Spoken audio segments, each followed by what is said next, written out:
කොහොමද ඔයාලට අද මම හවස තේ වෙලාවට කන්න රොටිත් එක්ක හදාගත්ත ලුණු මිරිසක් ගැන තමා අද කියන්න යන්නේ. ඉතින් මං ඉස්සෙල්ලාම තිබින් කූරක්කාම් පිටි චුට්ටකුත් එක්ක පාන් පිටි ටිකක් දාලා මම රොටිය හදාගත්තා. කූරක්කන් රොටියක් තමයි අපේ අම්මා කන්නේ කැමති එහෙම. ඒ හින්දා මම පොල් ටිකත් එක්ක දාලා වතුරෙන් හොඳට කලවම් කරලා ගුලි ටික හදාන පැත්තකින් තිබ්බා.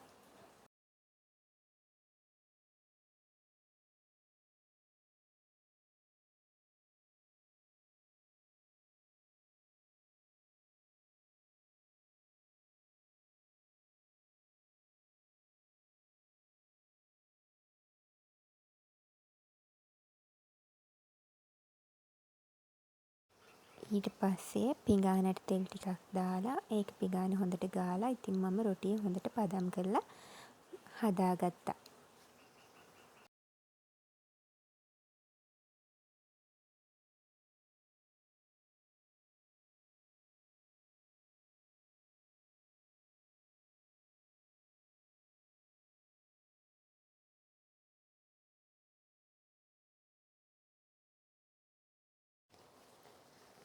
ඊට පස්සේ කබල ලිපේ තියලා ඒක රත් වුණාම රොටිය පුච්ච ගත්තා. මේ තියෙන රොටි ටික. මම පුච්ච ගත්ත රොටි ටික. ඊට පස්සේ මම ලුණු මිරිස හදන්න පටන් ගත්තා. මේක මම රතු ලූණුයි සුදු ලූණුයි සුද්ද කරලා හොඳට හෝදලා අරගෙන කබල ටිකක් වෙලා පුච්ච ගත්තා.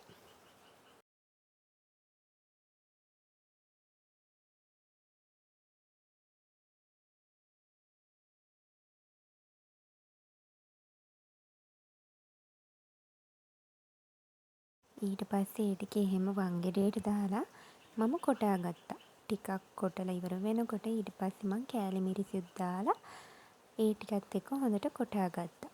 කොටාගෙන ඉවර වෙලා වෙන භාජනයකට ඒ ටික දාලා දෙහි ඇඹුලයි ලුණුයි එක්ක හොඳට කලවම් කරලා කෑමට ගත්තා.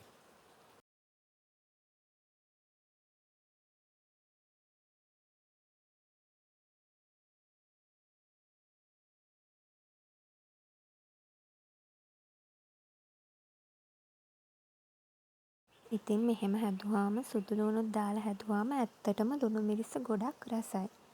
ඉතින් ඔයාලත් හදලා බලන්න. ඒ වගේම ගුණයි. බඩේ අමාරුවක් එහෙම හැදෙන්නේ නෑ. ඉතින් මේ තියෙන්නේ මම හදපු රොටිත් එක්ක රසම රස ලුණු මිරිස.